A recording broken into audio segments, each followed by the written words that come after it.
അസ്സലാമു അലൈക്കും വറഹ്മത്തുള്ളാഹി വബറകാതുഹു. ബിസ്മില്ലാ അൽഹംദുലില്ലാ അല്ലദീ ഹദാനാ ലിഹാദാ വമാ കുന്നാ ലിനഹ്തദിയ ലൗലാ അൻ ഹദാനല്ലാ.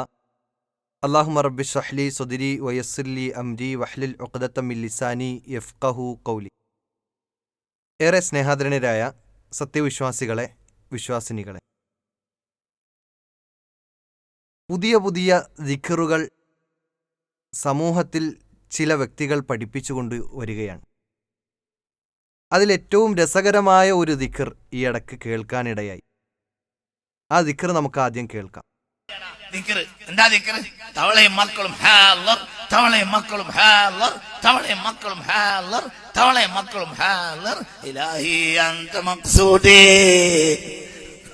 തവളയും മക്കളും ഹാലിർ എന്ന് പറഞ്ഞ് ആവർത്തിച്ചുകൊണ്ടുള്ള ഒരു ദിക്റാണ്.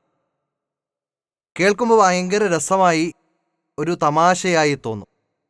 അദ്ദേഹം അതിൻ്റെ വിശദീകരണം പറയുമ്പോൾ ആദ്യം തന്നെ പറയുന്നുണ്ട്, നിങ്ങൾ കേൾക്കുമ്പോൾ ആദ്യം കേട്ടപ്പോൾ ചിരി വന്നിട്ടുണ്ട്, പക്ഷെ ഇപ്പം ചിരിക്കൂല. എന്തുകൊണ്ടാണ്? അതിൻ്റെ വിശദീകരണം മനസ്സിലാക്കിയത് കൊണ്ടാ എന്നാണ് അദ്ദേഹം വിശദീകരിക്കുന്നത്. ആ ഭാഗം നമുക്കൊന്ന് കേൾക്കാം. അന്ന് എനിക്കത് മനസ്സിലായിരുന്ന, ഇന്ന് എനിക്ക് അതിന്റെ മാന മനസ്സിലാവും. ഇന്ന് ഞാൻ കേട്ട ചിരിക്കൂല. അതാണ് ഏറ്റവും വലിയ ദിക്ർ. അന്ന് ചിരിച്ചിരുന്നു, ഇന്ന് ഞാൻ ചിരിക്കൂല. കാരണം അതിൻ്റെ മാന മനസ്സിലായി, അതിൻ്റെ അർത്ഥം മനസ്സിലായി എന്നാണ് പറയുന്നത്. ഇനി എന്താ അതിൻ്റെ അർത്ഥം, അതും കൂടി കേൾക്കാം. എന്തുകൊണ്ട്? തവള എന്ന് പറഞ്ഞാൽ കണ്ടാൽ അറപ്പ് തോന്നുന്ന, തൊട്ടാൽ അറപ്പ് തോന്നുന്ന ജീവിയ തവള. വലിയ സ്വയം അള്ളാന്റെ മുന്നിൽ വിശേഷിപ്പിക്കാണ്, ഞാൻ നിന്യനാണ്, ഇതിൻ്റെ കുട്ടികളാണ്, ഞങ്ങൾ നിന്റെ മുന്നിൽ ദലീലാണ്. ആരോട് പറയണത്? അള്ളാഹിനോടാ പറയണത്. അതന്നെയാണ് അബ്ദിയത്ത്. രാജസ്ഥാനല്ല, അതിൽ അള്ളാഹു അക്ബർ എന്ന വാക്കുണ്ട്. ഈ വലിയവനും ഞങ്ങളിപ്പോഴും പോയി തവളണത്രേ ഉള്ളൂ. മനസ്സിലായോ പറഞ്ഞത്? നമ്മൾ ദിക്റിൽ നിന്ന് നമ്മൾ വലിയരാകാൻ വേണ്ടിയാ, അവർ ദിക്റിൽ നിന്ന് അവർ ചെറുതാകാൻ വേണ്ടിയാ. നിങ്ങൾക്ക് പറഞ്ഞത് മനസ്സിലായത്? അന്നവിലായിട്ട്. അതായത് തവളയും മക്കളും ഹാലിർ എന്ന് പറഞ്ഞാൽ നമ്മൾ തവളയേക്കാൾ, അല്ലെങ്കിൽ തവള എന്നത് ഒരു നിസാരമായ ജീവിയാണ്. അതുകൊണ്ട് തന്നെ നമ്മൾ നിന്യനായിക്കൊണ്ട്, നിസാരനായിക്കൊണ്ട് റബ്ബിലേക്ക് അള്ളാഹു അക്ബർ എന്ന അർത്ഥമാണ് അതിലുള്ളത്, ധ്വനിയാണുള്ളത് എന്ന രൂപത്തിൽ അതിനെ വ്യാഖ്യാനിക്കുന്നുണ്ട്. യഥാർത്ഥത്തിൽ തവളയെപ്പോലെ ഒരു ജീവിയാണോ മനുഷ്യൻ? അള്ളാഹു സുബ്ഹാനഹു തആല വലഖദ് കറംനാ ബനി ആദം, ആദം സന്തതികളെ അള്ളാഹു ആദരിച്ചിരിക്കുന്നു എന്ന് പറഞ്ഞു. എന്താ ആദരവിൻ്റെ കാരണമെന്താ? ഇതര ജീവികളെക്കാൾ അള്ളാഹു സുബ്ഹാനഹു തആല മനുഷ്യന് നൽകിയ പ്രത്യേകത എന്നത് ബുദ്ധിയാണ്. മറ്റു ജീവികൾക്ക് ബുദ്ധിയില്ല, തവളയ്ക്ക് ബുദ്ധിയില്ല, മറ്റു ഇതര ജീവികൾക്ക് ബുദ്ധിയില്ല.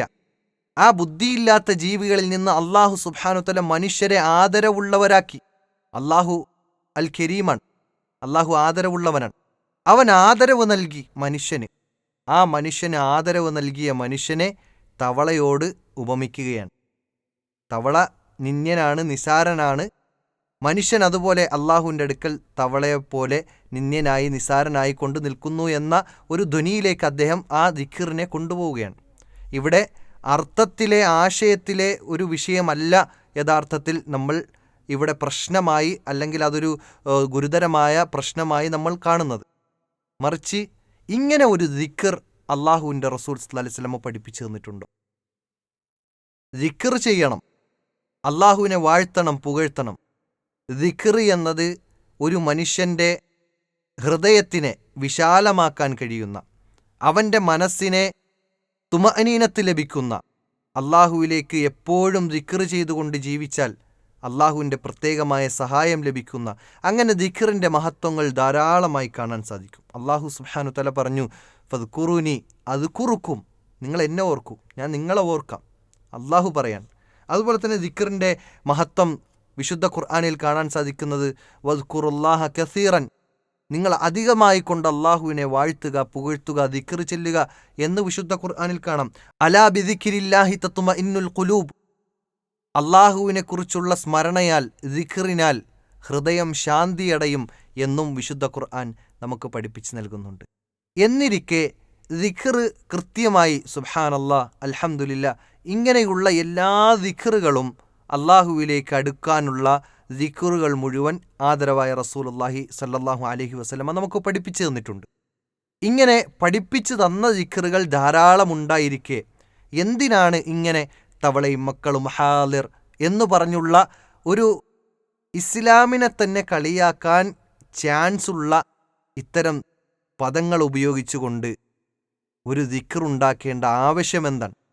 റസൂലുള്ളാഹി സ്വല്ലല്ലാഹു അലൈഹി വസല്ലം ഈ ലോകത്ത് നിന്ന് വിട പറയുന്നതിന് മുമ്പ് സ്വർഗത്തിലേക്ക് അടുപ്പിക്കുന്ന എല്ലാ കർമ്മങ്ങളും നമുക്ക് പഠിപ്പിച്ചു തന്നിട്ടുണ്ട്. എല്ലാ കാര്യങ്ങളും നമുക്ക് കൃത്യമായി അറിയിച്ചു തന്നിട്ടുണ്ട്. നരകത്തിലേക്ക് ആപതിക്കുന്ന കാര്യങ്ങളെക്കുറിച്ച് കൃത്യമായ താക്കീതുകളും നൽകിയിട്ടുണ്ട്. എന്നിരിക്കെ അള്ളാഹുവിൻ്റെ റസൂൽ സ്വല്ലല്ലാഹു അലൈഹി വസല്ലം വിട പറഞ്ഞതിന് ശേഷം ഈ കാലഘട്ടത്തിൽ അദ്ദേഹം പറയുന്നത് അദ്ദേഹത്തിൻ്റെ മശായിഖുമാർ അത് പഠിപ്പിച്ചു കൊടുത്തു എന്നാണ്. അവർക്കതിൻ്റെ അർത്ഥമറിയാം. എന്നിട്ട് അദ്ദേഹം കൂട്ടിച്ചേർക്കുന്ന ഒരു വസ്തുതയുണ്ട്. അതായത് നമ്മളൊക്കെ ദിക്റെടുക്കുന്നത് നമ്മൾ വലിയ ആളാവാനാണ്, എന്നാൽ അവരൊക്കെ ദിക്റെടുത്തിരുന്നത് അവർ ചെറിയ ആളുകളും അള്ളാഹുവാണ് വലുത് എന്ന് ധ്വനിപ്പിക്കുവാനുമാണ് എന്ന് പറയുന്നുണ്ട്.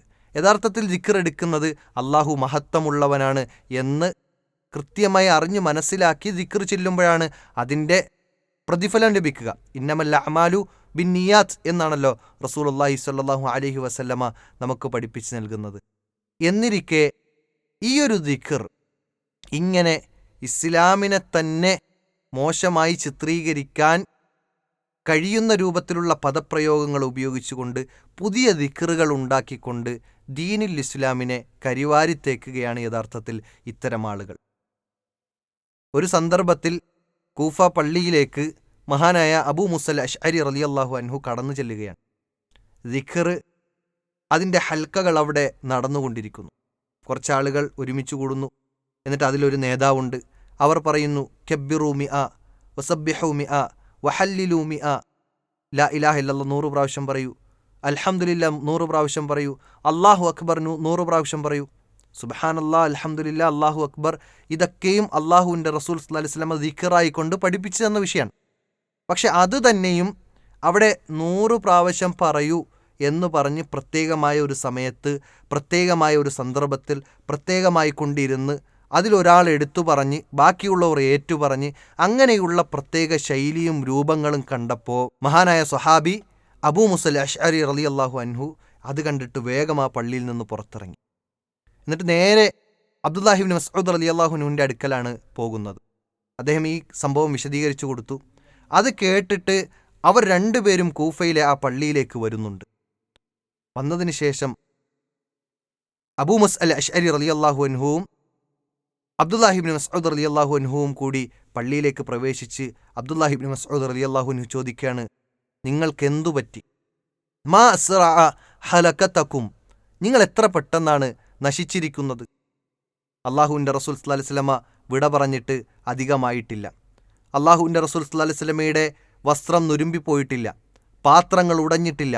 അള്ളാഹുവിൻ്റെ റസൂൽ സ്വല്ലല്ലാഹു അലൈഹി വസല്ലമയുടെ സഹചാരികളായ സ്വഹാബത്ത് ഇന്നും ജീവിച്ചിരിപ്പുണ്ട്. എന്നിട്ടും എത്ര പെട്ടെന്നാണ് നിങ്ങൾ ഇത്തരം ബിദ്അത്തുകളിലേക്ക് ഇറങ്ങിച്ചെന്നുകൊണ്ട് നശിച്ചിരിക്കുന്നത് എന്ന് മഹാനായ അബ്ദുല്ലാഹി ഇബ്നു മസ്ഊദ് റളിയല്ലാഹു അൻഹു അവരോട് താക്കീത് പറയുകയാണ്. എന്താണ് അവിടെ സംഭവിച്ചത്? ലാ ഇലാഹ ഇല്ലല്ലയും സുബ്ഹാനല്ലയും അല്ലാഹു അക്ബറും ഇതെല്ലാം ദീനുൽ ഇസ്ലാം പഠിപ്പിച്ചതാണല്ലോ. എന്നിട്ടും എന്തുകൊണ്ട് ഈ രൂപത്തിൽ അവരെ ആക്ഷേപിച്ചു?